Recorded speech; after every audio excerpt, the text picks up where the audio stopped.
Hi, my name is Caroline Ford and I'm a grad student at the Eastern Kentucky University in the Rural Family Nurse Practitioner program. I'm going to discuss with you all my evidence-based project program.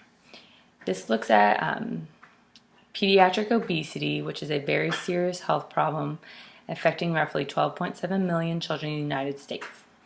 In 2014, 17% of all children living in the United States were considered obese. Obesity can lead to type 2 diabetes, cancer, heart disease, high blood pressure, asthma, sleep apnea, fatty liver disease, and GERD. It's also related to anxiety, depression, low self-esteem, lower self-reported quality of life, and bullying. Various studies support or suggest that a family-based multidisciplinary cognitive behavioral treatment program can reduce BMI in children. And the purpose of the project is to find a program that can help a large amount of individuals live a healthy lifestyle in a cost-effective and feasible way. The population addressed is children aged 5 to 12 with a body mass index equal to or greater than 85%. Children will be recruited from the public schools in Fayette County, Kentucky, and the intervention will last is a weekly 10-week-long, hour-long, family-based, multidisciplinary cognitive behavioral program. And the multidisciplinary just includes a family nurse practitioner, student slash a pediatric nurse, a local teacher, a dietitian, and a psychologist, and they'll teach the class. And they'll cover materials that will give information on weight loss, types of food to eat, appropriate amount of exercise, appropriate amount of screen time, and parenting skills. Pediatric high BMI is an issue that family nurse practitioners will continue to face throughout their practice, and family therapy has very few risks to the child and several potential benefits. One study by FEEBLE included participants that were all Spanish-speaking children aged 5 to 12 who had a BMI that was at the 85th percentile or higher. The participants in the family either received usual care or attended an active and healthy family class weekly for a total of 10 weeks. The study consisted of 55 parent-child duad, and after the 10-week-long program, they saw a decrease of 0.5 BMI. Another study that supports this is children from the Netherlands who qualified were asked by their pediatrician to participate in the program. A total of 81 families with children aged 8 to 17 were randomized into a control group and an intervention group.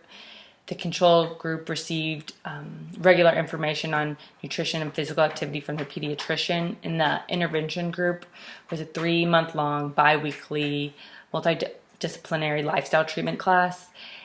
Each class lasted 2.5 hours long and discussed material covering medical, nutritional, physical, and psychological counseling.